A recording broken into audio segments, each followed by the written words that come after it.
요한복음 4장 1절에서 15절까지의 말씀, 이 서로를 향해서 예수님 때문에 행복하세요라고 세 사람 이상 인사하도록 하겠습니다. 예수님 때문에 행복하십시오. 예수님 때문에 행복하시기 바랍니다. 예수님 때문에 언제나 행복하십시오. 여러분, 스페인에 가면 스페인과 프랑스, 포르투갈까지 쭉 연결되어 있는 순례길이 있어요. 굉장히 유명한 순례길이 하나 있는데요, 그 이름이 산티아고 순례길이라고 하는 길입니다. 무려 수백 킬로가 돼요. 이전에 이제 순례자들, 즉 믿음을 가진 자들이 이제 이 길을 순례를 했다고 합니다. 근데 지금은 관광 상품이 많이 개발이 되어서 여기저기 이제 딱딱 끊어가지고 그것만 이제 순례하는 것처럼 경험하도록 해준다고 하는데, 저도 한번 꼭 가보고 싶어요. 몇 킬로를 걷던 이 순례길을 한번 걸어가 보고 싶습니다. 이 순례길을 걸어가는 사람들이 참 다양한 종류가 있을 거예요. 이유가 있을 겁니다. 때로는 신기해서 한번 걸어보기도 하고, 남들이 다 가니까 걸어보는 그런 분도 있을 겁니다만, 대부분의 많은 사람들이 이런 이유예요. 삶 중에 삶을 살다 보니까 공허함을 경험하는 거죠. 남들이 봤을 때는 성공했다고 해요. 참 잘 살다, 자식도 잘 되고 누구도 뭣도 잘 되고 다 잘 되었다고 말을 하는데, 삶을 살수록 네 안에서 공허함이 계속 느껴지는 거죠. 채웠는데도 다 채워지지 않는 것 같아요. 근데 내 인생이 무슨 잘못이 있을까, 내가 어디서부터 잘못되었을까 고민하다가 이 순례길을 걷는 겁니다. 배낭 하나에 신발 한두 개 끌고 가는 거예요. 이 스페인 지역은 여름이 되면 엄청나게 덥다고 해요. 걷기가 힘들 정도로. 근데 그 길을 걸으며 땀을 흘리며 때로는 탈진되어 주저앉으며 그 과정 가운데 자신의 삶을 되돌아보는 기회를 갖는 거죠. 이 순례길을 걸었던 수많은 사람들이 다시 한번 삶의 의미를 찾고 목적을 찾고 그렇게 돌아가는 길이다라고 얘기를 하더라고요. 그래서 저도 기회가 된다면 아내와 함께 한번 걸어가 보고 싶어요. 1km를 걸을지 2km를 걸을지 모르겠지만 한번 걸어가 보고 싶은 그런 길이기도 합니다. 오늘 말씀도 이 채워지지 않는 삶 가운데 그 삶을 바라보시는 예수님, 그 예수님에 관한 말씀은 우리에게, 그 마음을 우리에게 가르쳐 주고 있습니다. 세례 요한을 통해서 예수님이 진짜 메시아이다라고 하는 것이 다시 한번 재확인되고 강조가 되었습니다. 근데 이게 유대사회에서 문제가 되어버리고 말았어요. 예수님의 그 명성이, 그 능력이 세례 요한보다도 더 커져가고 있는 거예요.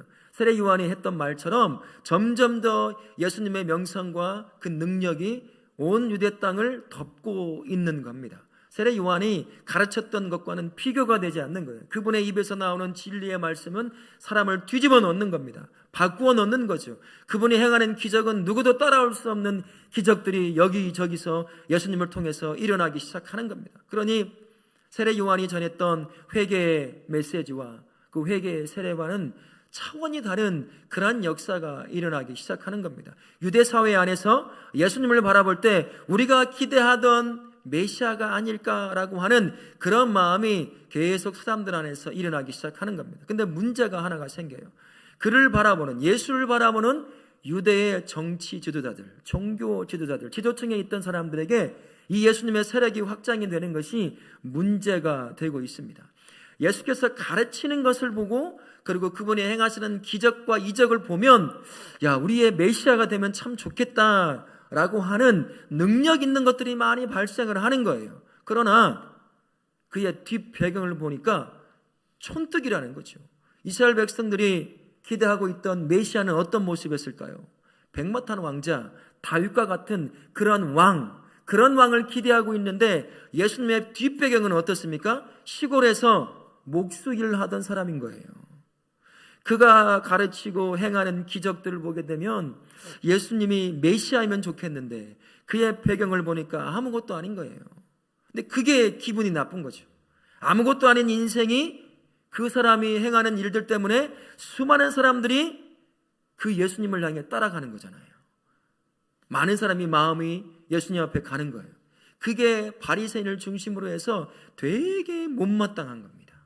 눈에 가시처럼 예수님이 이제 들어오기 시작한 거예요.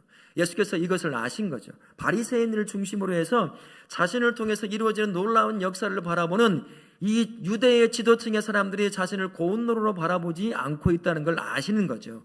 그래서 유대 지역에서의 사역을 잠시 멈추고 주된 사역이 일어났던 갈릴리 지역으로 이제 떠나시려고 하고 있는 겁니다. 사도 요한이 떠나시려고 하시는 예수님을 두고 4절에 이렇게 표현하고 있어요. 사마리아를 통과하여야 하겠는지라 라고 이야기를 합니다. 이것은 이런 말입니다. 사마리아 지역을 반드시 통과해야 하겠다. 예수의 의지가 담겨져 있는 표현이라고 할 수가 있습니다. 이 지역을 통과하는 것은 하나님께서 나에게 주신 그 뜻을 이루는데 반드시 필요한 행동이다. 그런 의지적 행동이 담겨져 있는 것이 바로 이 표현입니다. 사마리아를 통과해야 하겠는지라 라고 하는 표현인 것이죠. 그러나 예수님께서 결정을 하시고 다짐을 하시고 사마리아 지역을 딱 통과할 때 걸림돌이 되는 것들이 있어요. 유대 사회에서 금기시 되는 것들이 있다라는 겁니다. 두 가지 정도가 있어요. 첫 번째는요, 예수님이 유대 정통 남자라는 게 문제가 돼버리고 맙니다. 유대 정통 남자들은요, 구별된 삶을 살아야 했거든요. 가지 말아야 할 곳이 있어요. 만나지 말아야 할 사람이 있습니다. 먹지 말아야 할 음식이 있는 거예요. 근데 지금 예수님이 가시려고 하는 땅이 어느 땅이죠? 사마리아 땅입니다. 유대의 사람들에게는 금지된 땅과 같은 그런 곳이에요. 그것을 예수님이 정통 유대의 남자인 그분이 그 땅을 가겠다는 거잖아요. 그리고 그 땅에 살고 있는 사마리아 사람들을 만나시겠다는 거거든요. 이게 큰 걸림돌이 될 수가 있는 거예요. 또 한 가지는 사마리아 사람들이 어떤 사람들이냐 하는 것입니다. 사마리아 사람들은요, 그 이전에 아수르에서 지배를 당할 때 수많은 여러 민족들을 끌고 와서 그 지역에 정착하게 만들었어요. 그러면서 유대 사회에서 정치적으로, 학문적으로 능력 있고 쓸만한 사람들은 다 끌고 가버리고 못 배우고 헐벗고 병든 사람들만, 유대 사람만 그곳에 남겨뒀거든요. 그 사람들이 섞인 거예요. 혼혈이 태어난 겁니다. 정통 유대인이 아니에요. 유대인의 피를 가지고 있지만 혼혈족이 살고 있는 거예요. 그래서 정통 유대인들은 그들을 유대인으로 여기지 않는 겁니다. 여기지 않아요. 그리고 더 큰 문제는 신앙의 순수성이 사라져버렸어요. 이스라엘 땅에 한 복판에 있는데도 불구하고 하나님을 제대로 믿지 않습니다. 그리심산에 성전을 하나 딱 치워놓고 그곳에서 그것이 하나님입니다 라고 하면서 거기서 예배를 드리고 있어요. 즉 다른 말로 하면 우상을 섬기고 있다라는 것입니다. 그래서 유대 사람들이 이 사마리아 사람들을 뭐라고 부르냐면 배교자요, 변절자요, 불결한 혼혈 민족이다. 상종을 하지 않았어요. 만나지 않았습니다. 그 땅을 지나가지 않았어요. 심지어 미시나라고 하는 유대의 문헌이 있는데 거기에 사마리아 여자들, 나이를 불문하고 여자들을 두고 이렇게 표현한 것이 있어요. 사마리아의 모든 여자들은 월경처럼 불결하다. 그렇게 열격이 있는 거예요. 사마리아 사람들이 나이가 상관없이 여자를 보면 사마리아 사람들을 두고 더러운 사람, 전혀 가까이 하지 않았다라는 겁니다. 그러다 보니 유대 사람들과 이 사마리아 사람들이 항상 반목인 거예요. 서로 마주치지 않습니다. 만나지 않아요. 교류하지 않습니다. 각자 따로 사는 거예요. 마치 성처럼 세워져 있는 것이 이 사마리아 땅이라고 할 수가 있는 거예요. 그래서 갈릴리 지역이 사마리아 땅 위쪽에 이 정도에 있거든요. 유다가 이 정도에 있는 거예요. 사마리아 땅을 탁 통과하면 3일 정도 걸어가면 바로 갈릴리 지역으로 갈 수가 있어요. 근데 이 사마리아 땅 건너가고 싶지 않고 그곳에 있는 사람들 만나고 싶지 않으니까 요단 동편을 삥 돌아서 가는 겁니다. 그러다 보니까 배나 시간이 걸리는 거예요.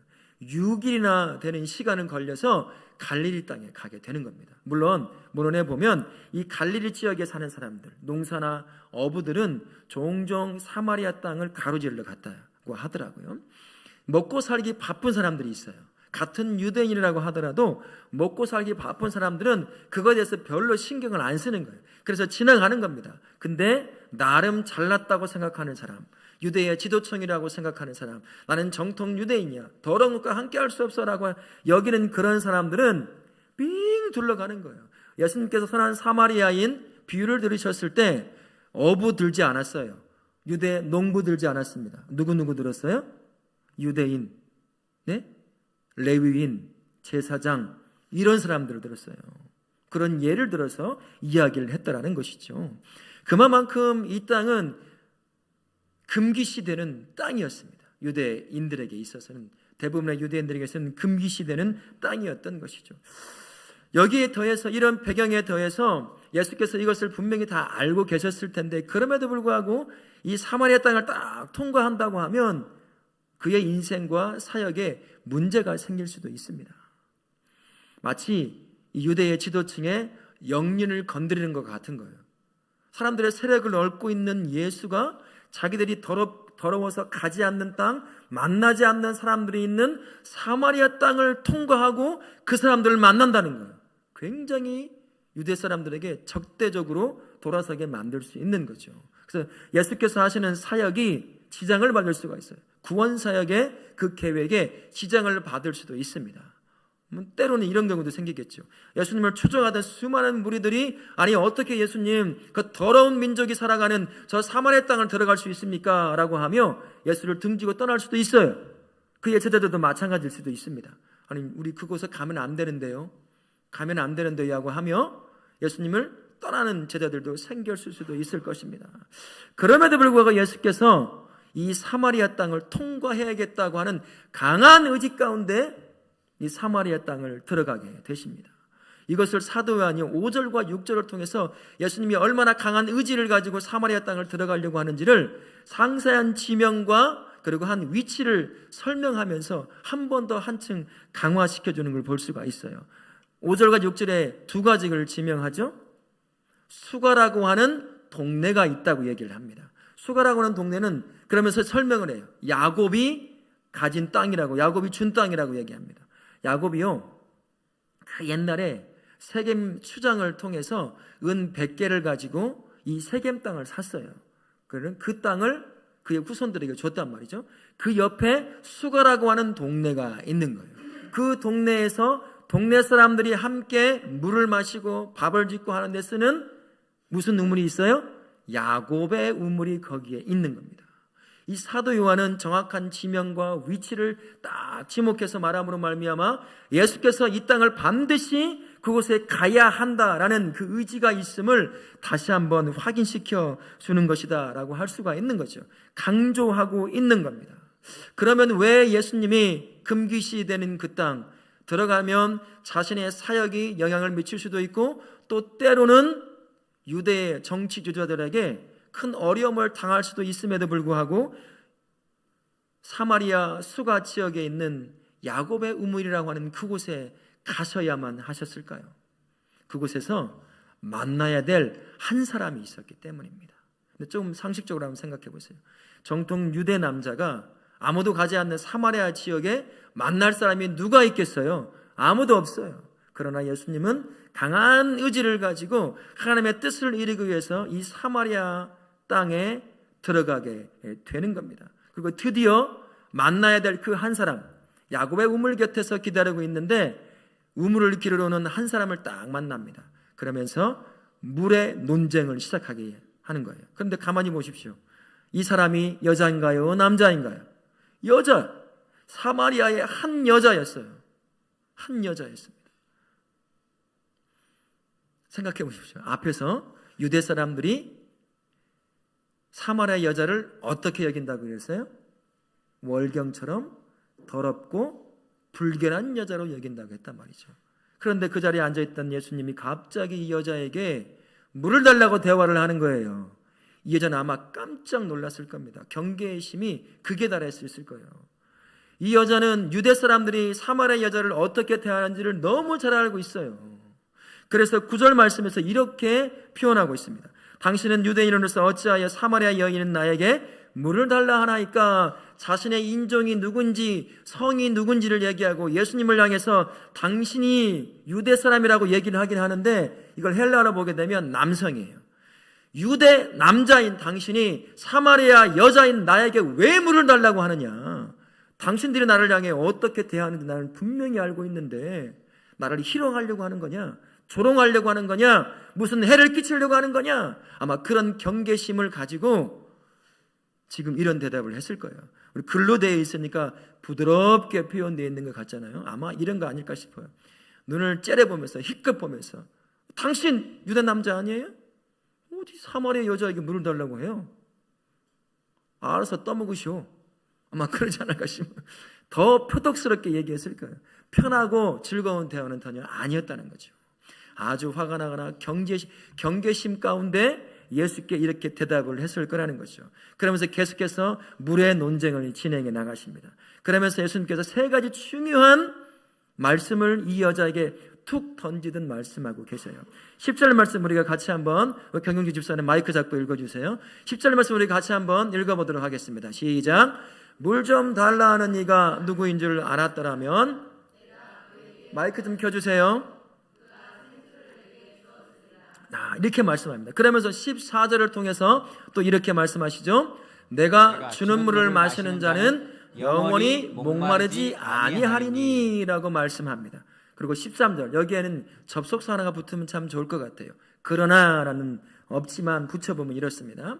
이 물을 마시는 자마다 다시 목마르려니와. 이 물은 어떤 물일까요?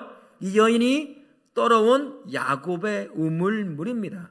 이 물을 다시 마시면 또다시 목마를 것이다 라고 이 중요한 이 세 말씀을 이 여인에게 툭 던지던 예수님께서 말씀하시는 거예요. 왜 이 말씀을 하셨을까요? 이름 없는 이 사마리아 한 여인, 이 한 여인이요, 겪고 있는 삶의 인생의 목마름을 물이라고 하는 것을 통해서, 매개체를 통해서 여인이 깨닫게 만들고 싶으신 거예요. 그러면서 동시에 이 목마름은 예수님이 주는 영원한 생명수를 통해서만 해결될 수 있다는 것을 이 여인으로 하여금 마음을 열고 깨닫도록 만들고 싶은 것입니다. 그래서 예수님께서 이 말씀을 툭 던지듯 얘기해 주신 것이에요. 이 여인의 삶이 어떠한 삶이었기에 예수님이 직접 금기시되는 이 땅까지 찾아와 만나셔서 이 말씀을 주셔야 했을까요? 오늘 말씀에 자세히 나오지 않지만 두 단서를 찾아볼 수가 있습니다. 6절 말씀에 이런 표현이 있어요. 때가 6시쯤 되었더라 라는 표현이 있습니다. 6시면 이걸 두고 여러 학자들이 이런 이야기를 해요. 밤 6시일 수도 있다, 아침 6시일 수도 있다, 여러 가지 이야기를 하지만 보통 대부분의 학자들은 뭐라고 말하냐면 정오 시간대라고 얘기합니다. 12시나 1시 그 사이 정도. 팔레스틴 지역에서 정오라고 한다면 지금 우리식으로 말하면 12시라고 할 때 팔레스타인 지역, 여러분 12시면 어느 때일까요? 여러분 뉴스를 통해서 지금 이스라엘과 팔레스타인 지금 싸우고 있잖아요. 여러분 그 지역에서의 12시 정도가 되는 시간이라고 한다면 어느 시간대겠어요? 가장 더운 때입니다. 이때는요 누구도 나와서 일하지 않아요. 물도 기르지 않습니다. 이른 아침에 일어나서 아침에 일찍 일어나 일을 끝내지, 그리고 그 시간은 쉬는 시간이에요. 물 길러 오거나 활동을 하거나 일을 하는 사람이 아무도 없는 겁니다. 근데 그 시간에 이 이름 없는 사마리아 여인이 물을 길러 지금 야곱의 우물 곁에 온 거죠. 분명한 이유가 있음을 우리가 추측해 볼 수가 있어요. 아마 이런 것이 아닐까 싶습니다. 사람들의 시선을 받고 싶지 않은 거예요. 다른 사람과 마주치고 싶지 않은 거죠. 그리고 그들이 뒤에서 소곤소곤대는 것, 그 소리 듣고 싶지 않은 거예요. 그러니까 아무도 없는 시간, 그 더운 시간에 양동이를 들고 물을 떠러 이 뜨거운 시간에 지금 야곱의 우물 곁에 오게 된 거죠. 이것을 통해서 추측해 볼 수 있는 건 이 이름 없는 사마리아 여인, 누구와 교제도 없는 사람임을 알 수가 있습니다. 홀로 외톨박이처럼 살아가는 삶이라는 걸 알 수가 있는 거죠. 또한 18절에 예수님의 대답을 통해서도 우리가 알 수가 있습니다. 18절에 이런 내용이 있어요. 너에게 남편 5이 있었고 지금 있는 자도 내 남편이 아니니 라고 말합니다. 이건 어떤 대화의 맥락이냐면, 내가 너에게 주는 물을 마시면 너는 더 이상 목마르지 않을 것이다 라는 말을 듣고 이 여인이 그 물을 나에게 주세요 라고 얘기합니다. 그러자 예수님께서 뜬금없이 네 남편 데려와봐 라고 얘기해요. 그랬더니 이 여인이 나 남편 없는데요. 그래 네 말이 맞다 라고 말하면서 하신 말씀이 이 말이에요. 너에게 남편이 5이 있었고 지금 있는 자도 내 남편이 아니다 라는 말입니다.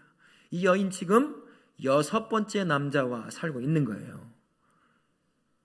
6일 같이 산 게 아니라 몇 번째 남자요? 6번째 남자와 지금 함께 살고 있는 거예요. 심지어 그 남자가 남편이에요? 아니에요? 남편도 아닌 겁니다. 자, 수가라고 하는 작은 마을에 한 여자가 사는데 6번째 남자와 사는 거죠. 여러분, 이 70만이 넘는 전주에서도요, 만약에 6번째 남자와 살고 있는 여자가 있다고 한다면 전주시는 저 끝까지 아마 소문났을 거예요. 그죠? 야, 저 여자 뭐뭐뭐뭐 하면서 계속 손가락질 했을 거예요. 근데 이 수가라고 하는 작은 마을에서 이 여자가 6번째 남자를 만나 남편도 아닌데 살고 있다는 거죠. 얼마나 많은 사람이 소곤소곤 됐겠어요. 손가락질 했겠습니까? 이 여인을 볼 때마다 아마 도망쳤을 거예요. 더러운 사람이라고. 사실 유대 사람들도 3번 정도 결혼이 가능했다고 합니다. 유대 여자들도요, 남편이 죽어서 어떤 율법적으로 문제가 없으면 3번 정도까지는 재혼을 할 수가 있었던 거죠. 그러나 이 여자는 지금 6번째 남자를 만나 살고 있는 거예요. 말이 나오겠어요? 안 나오겠어요? 예? 나온다고요. 2번째 남자만 만나도 말이 나오는데. 그런 삶을 삽니다. 이 두 단서가 말해주는 것은 이겁니다. 이 여자가 지금 겪고 있는 그 삶의 목마름이 얼마나 심각한 건지를 이 두 단서가 이 여인의 인생을 보여주고 있는 거죠. 이 여인이 겪고 있는 인생의 목마름, 그것이 어디에서 왔을까요? 여러분도 그렇고 저도 그렇고 다 가지고 있는 거예요. 삶의 만족이라고 하는 것, 그것을 얻어보고자 산 인생이었을 거예요. 바로 만족하지 못하니까 이러는 거죠. 만족을 누려보려고 여러분들 다 해보시잖아요. 먹는 것도조차도 여러분 그냥 먹습니까? 맛집 안 찾아가 본 사람 본분 손 한번 들어보세요. 한 끼 먹어도 내가 나를 만족시킬 먹을 것을 쫓아가는 게 사람이에요. 이 여인도 마찬가지였을 겁니다. 그 작은 마을에서 나름 행동이 제약되어 있는 여자로서 그 인생, 만족하고 싶은 인생을 살아보려고 이것저것 해보고 다양한 것들 해봤을 거예요. 그러다가 지금 6번째 남자를 딱 만난 거죠. 이 남자 만나면 내 인생 만족할 수 있겠지, 인생의 목마름 해결할 수 있겠지라는 그런 기대를 가지고 또다시 6번째 남자를 만나 살고 있는 겁니다. 그러나 이 여인 여전히 인생의 목마름에 허덕이고 있는 것을 우리가 알 수가 있습니다. 예수께서 굳이 이 여인을, 여러 문제가 있음에도 불구하고 굳이 이 여인을 찾아가 만나야 했던 이유가 바로 여기에 있습니다. 무엇을 해도 만족하지 못하는 삶, 인생의 목마름에서 결코 자유할 수 없었던 이 한 여인, 불쌍한 여인, 이 여인을 인생의 목마름 가운데서 해결해 주시려고 금기시된 그 땅을 찾아가 만나시고 영원한 생명수가 되어 주신 거예요. 예수님은 아시는 거죠. 이 땅에 무엇을 먹고 무엇을 가지던 그것으로는 인생의 목마름을 해결할 수 없다는 것을 너무나 잘 아는 거예요. 이 땅의 것을 먹고 마시고 갖는다는 것은 마치 우물물, 이 여인이 들어온 그 우물물, 야곱의 우물물을 마시는 것과 똑같다는 겁니다. 마시면 잠깐 목마름이 해소가 되겠죠. 그러나 얼마 지나지 않아 또 무엇을 경험할까요? 또다시 목마름을 경험할 수밖에 없는 거죠. 인생이 그런 거예요. 그 인생을 살고 있는 가장 불쌍한 여인, 그 여인 하나를 구원하기 위해서 수많은 문제들이 산적해 있음에도 불구하고 사마리아 땅에 찾아가 만나고 그 여인에게 영생수를 주께서 주시는 것입니다. 인생의 목마름, 이 땅의 것은 절대로 해결할 수가 없습니다. 예수님 안에 있을 때, 그분이 주시는 것을 마실 때만, 그럴 때만 영생에 대한 그 맛을 알기에 이 땅이 주는 것으로는 해결될 수 없었던 인생의 목마름이 그제서야 해결될 수 있는 거지요. 우리 14절에 그래서 예수께서 이 여인을 향해 툭 던지듯 이런 말을 하신 겁니다. 우리 14절 말씀 전체 부분 같이 한번 읽도록 하겠습니다. 내가 주는 물을 마시는 자는 영원히 목마르지 아니하리니 내가 주는 물은 그 속에서 영생하도록 솟아나는 샘물이 되리라. 자신을 통해서만 이 여인의 인생의 목마름이 해결될 수 있음을 아시기에 그 많은 것들을 두고 그 여인을 찾아가 만나셔서 영원한 생명수가 되어 주신 겁니다. 그러면요, 인생의 목마름을 가져오는 이 불만족이 어디에서 오는 것이기에 예수께서 직접 찾아가 그 여인을 만나 영생수를 주셔야만 하셨을까요? 인생이라고 하는 건요, 인간에게는 처음부터 하나님이 영생이라고 하는 걸 주셨습니다. 죄가 들어오면서부터 이 영생이 완전히 완벽하게 다 잃어버렸어요. 그래서 모든 사람은 죽습니다. 죄의 싹은 뭐라고 했어요? 죽음이라고 했습니다. 모두 죽어요. 이 영생이 있었을 때는 그 영생이 가져다 두는 영원하고 완벽한 만족을 누리며 살 수가 있었습니다만, 이 영생의 죄로 말미암아 싹 없어지고 완전히 없어지니 그 인생에, 그 영혼에 텅 빈 공간만 남은 거죠. 그래서 그의 삶도, 그의 영혼도 마치 밑 빠진 독처럼 텅텅 비어 있는 거예요. 그러니 그것을 채우고자 이것 먹고 저것 먹고 저걸로 채우고 이걸로 채우는 거예요. 죄송합니다만 이런 말도 될 것 같아요. 이것 처먹고 저것 처먹고 막 처먹고 채워 넣는 거죠. 근데 인생이 만족을 못해요. 항상 삶의 공허함에, 목마름에 시달리게 되는 것입니다. 돈을 통해서 해결해 보려고 하는 거죠. 돈을 많이 가지면 인생의 목마름 해결될 수 있겠지라고 이야기를 합니다. 그리고 그 돈을 쫓아가요. 이 여인처럼, 사마리아 여인처럼 6번째 남자, 7번째, 8번째 남자를 만나면 인생의 목마름 해결될 수 있겠지. 또 어떤 남자는 6번째, 7번째, 8번째 여자를 만나면 인생의 목마름이 해결될 수 있겠지 하고 또 다른 사람을 만나러 그것을 통해서 인생의 공허함을 해결하려고 합니다. 또 어떤 사람은 술을 통해서도, 어떤 사람은 마약을 통해서도, 쾌락을 통해서도 인생의 공허함을, 목마름을 끊임없이 어떤 식이든 해결해 보려고 하더라라는 것입니다. 하지만 인생은 그런 것들로 결코 목마름을 해결할 수 없는 것입니다. 영원한 죄의 문제가 해결되지 않으면 결코 이 안에서 올라오는 이 목마름 결코 해결할 수가 없습니다. 죄가 해결되고 잃어버렸던 영원한 생명이 예수 그리스도를 통해서 주어질 때 그제서만 우리 모든 사람은 인생의 목마름에서 자유할 줄로 믿습니다. 예레미야 2장 13절에서 예레미야 선지자가 이렇게 말씀하셔요. 우리 같이 한번 읽어보도록 하겠습니다. 내 백성이 두 가지 악을 행하였나니 곧 생수의 근원되는 나를 버린 것과 스스로 웅덩이를 판 것인데 그것은 물을 저축치 못할 터진 웅덩이더라. 예수가 없는 인생, 영원한 생명이 없는 인생은요, 모두가 다 터진 웅덩이와 같은 인생을 살아가는 거예요.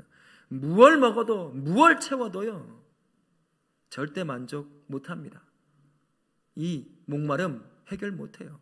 자식을 통해서도 누군가는 이 자식을 통해 목마름을 해결해 보고 싶은 사람이 있어요. 내가 못한 거 자식이 다 해주면 만족할 수 있겠지라고 생각하며 자식을 잘 키워봐요. 어떻게 되죠? 얼마 지나지 않아 허망함만 남게 되는 겁니다. 그게 바로 인생이라고 할 수가 있어요. 예수님은 바로 이 터진 웅덩이와 같은 인생을 살고 있던 사마리아 땅에 살고 있는 그 작은 한 여인, 그 여인을 찾아가 만나셔서 그 인생의 목마름에 시달리고 있는 그 여인을 구원하여 주시고자 원하셔서 그곳에 가서까지 찾아가 영원한 생명을 그에게 주신 겁니다. 인생의 목마름, 사마리아 여인만의 문제일까요? 모든 시대의 모든 사람의 문제가 바로 인생의 목마름일 겁니다. 저도 그렇고 여러분도 마찬가지일 거예요. 그래서 이 목마름을 해결하려고 다양한 것들을 다 해보실 겁니다. 돈도 가져보고 사람도 만나보고 먹을 것도 먹어보고 갈 곳도 가보고 다양한 것들을 다 해봐요. 자식을 잘 키워서 인생의 목마름을 해결해 보려고 하지요. 그러나 마지막에 얻는 결론은 뭐겠습니까? 인생의 목마름, 내가 이 땅에 무엇을 갖는다고 해결될 수 있는 게 아니구나 라는 그런 결말을 얻게 되는 거죠. 그리고 그렇게 인생을 끝내게 되는 겁니다. 인생의 목마름은요, 결코 이 땅의 것으로 해결될 수가 없습니다. 예수님을 통해 얻게 되는 영원한 생명을 품을 때 그때 진정한 만족을 얻을 것이며 그 만족이 인생의 목마름을 완전히 해결해 줄 줄로 믿습니다. 여러분, 강연자 김창옥 씨 잘 아시죠? 저도 가끔 한 번씩 들어요. 그분이 어느 방송에서인가 이런 얘기를 하더라고요. 교회에 가보면 한때 놀았던 권사님들이 참 많더래요. 우리 교회는 권사님이 몇 분 안 돼서 딱 보니까 한때 좀 놀아본 분이 계시는지 잘 모르겠어요. 여러분, 놀아봤단 말이 무슨 말인지 아세요? 학창시절에 껌 좀 씹어봤다는 분이에요. 그게 무슨 말일까요? 일진놀이를 좀 해봤다는 거죠. 근데 내가 이런 사람이야 라고 하면서 또 발바닥에 때 좀 벗겨본 분인죠. 이게 무슨 말인지 아세요? 예, 디스코테크가 좀 가봤다는 거예요. 한때 이것저것 이 안에서 올라오는 것들을 좀 충족시켜 보려고 이것도 놀아보고 저기도 가보고 저것도 해보는 거예요. 학창시절에 남들이 하지 말라는 거 다 이것저것 해보는 게, 그런 한때 놀아봤던 권사님들이 교회 가보니까 많다는 거예요. 예? 무슨 말이겠어요? 왜 놀아봤던 사람들이 교회에 권사로 다 세워져 있을까요? 이것도 놀아보고 저것도 먹어보고 이것도 해보고 이것저것 다 해봤는데 이 안에 만족이 없더라는 겁니다. 뭘 해도 그때는 좋은데 조금만 지나면 공허함이 있는 거예요. 그런데 완벽한 만족을 찾은 거예요. 인생의 목마름을 해결한 겁니다. 어디에서요? 교회에서, 예수님 안에서 그 만족과 인생의 목마름을 해결한 거예요. 그러다 보니 권사가 되어 있는 거예요. 교회에 가니까. 그래서 늘 한때 좀 껌 좀 씹어본 권사들이 이 교회에 참 많이 있더라. 네, 그래요. 그런 것 같아요. 이 땅에 어떤 것으로도 사람은 결코 만족 못합니다. 인생의 목마름을 해결할 수가 없어요. 하나님의 형상으로 만들어진 사람은 하나님을 채워질 때만, 그때만 만족하고 그 만족이 인생의 목마름을 그제서야 해결해 주는 겁니다. 우리 예수님이요, 그걸 아셔요. 우리의 인생을, 여러분의 인생을 그걸 아시는 겁니다. 그래서 하늘보다 다 포기하시고 인간의 몸을 입고 이 땅에 직접 찾아와 한 사람 한 사람을 만나 저와 우리를 구원해 주신 거예요. 영생을 주신 거예요. 그거 아니면 평생 인생의 목마름 가운데 살다가 영원한 죽음을 갈 수밖에 없으니 직접 찾아와 우리를 만나 주신 거예요. 그리고 영생을 우리에게 주셨어요. 그 영생으로 이 땅의 것으로는 누릴 수 없는 진정한 만족과 그리고 인생의 목마름을 해결하게 하신 거다라는 것입니다. 우리 그러니 영생을 주시는 그분, 주시려고 우리 안에 찾아와 만나시고 우리를 구원하여 영생을 주신 그분과 여러분의 삶이 매일같이 동행하시는, 그러므로 말하면 그분이 주시는 그 영생에 주는 진정한 만족을 매일같이 누리며 사시는 우리 성도님들 되시기를 부탁을 드립니다. 이제 다시 파송되어 삶의 현장으로 여러분 나아가게 될 거예요. 세상이라고 하는 것은요, 지속적으로 다양한 모습으로 우리 성도님들을 찾아올 겁니다. 그러면서 여러분의 영혼의 귀에, 삶의 귀에 속삭일 거예요. 만족을 줄게 라고 말입니다. 우리가 살아가야 할 일주일이라고 하는 삶, 매일 같은 삶 하루하루가 그러한 삶입니다. 우리가 다시 그 삶의 현장에 놓이게 되는 겁니다. 돈이 찾아올 겁니다. 돈 많으면 만족 줄 수 있잖아요. 돈이 찾아올 거예요. 사람이 찾아오고 기회가 찾아올지도 모르죠. 다양한 모습으로 찾아와서 나를 가져, 내가 너를 만족시켜 줄게 라고 하는 그러한 삶의 현장에 여러분이 나아가게 될 거예요. 그리고 여러분의 귀 속에 이렇게 속삭일 겁니다. 내가 만족시켜 줄게, 나를 가져라. 나를 가지면 내가 겪고 있는 인생의 목마름 진짜 해결될 수 있을 거야. 이렇게 여러 가지 모양으로 가장에서 와서 우리의 영혼에 속삭이며 우리를 유혹할 겁니다. 그러나 이 땅의 그 어떤 것으로도 인생은요, 진짜 인생의 목마름 해결할 수 없어요. 다 한 번씩 놀아보셨잖아요. 다 한 번씩 먹어보셨잖아요. 다 한 번씩 입어보셨죠. 가보셨죠. 그때뿐이에요. 사라집니다. 오직 예수 안에서, 예수가 주시는, 우리를 구원하기 위해서 찾아와 만나시고 구원을 통해 영생을 주신 예수님 안에서만 진정한 만족을 누릴 수가 있어요. 인생의 목마름을 해결해 주실 수 있는 줄로 믿습니다. 그래서 14절의 말씀을 하신 거예요. 우리 다시 한번 본문 14절 말씀 한 번 더 읽도록 하겠습니다.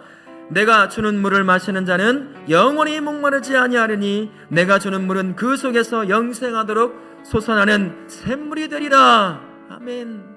예수께서 이 땅에 내려오셔서 십자가를 지심으로 우리를 구원하여 영원한 생명을 주셨기에 그것을 품고 있는 자는 비록 때로는 넘어지고 실패할지는 모르지만 그 영원한 생명이 주는 진정한 만족 가운데 인생의 목마름을 해결함 받을 수 있을 줄로 믿습니다. 그러니 이 땅의 것 여기저기 기웃거리며 만족 주겠지, 내 인생의 목마름 해결해 주겠지, 이것 보고 저것 먹어보고 저것 가져보고 그러지 마십시오.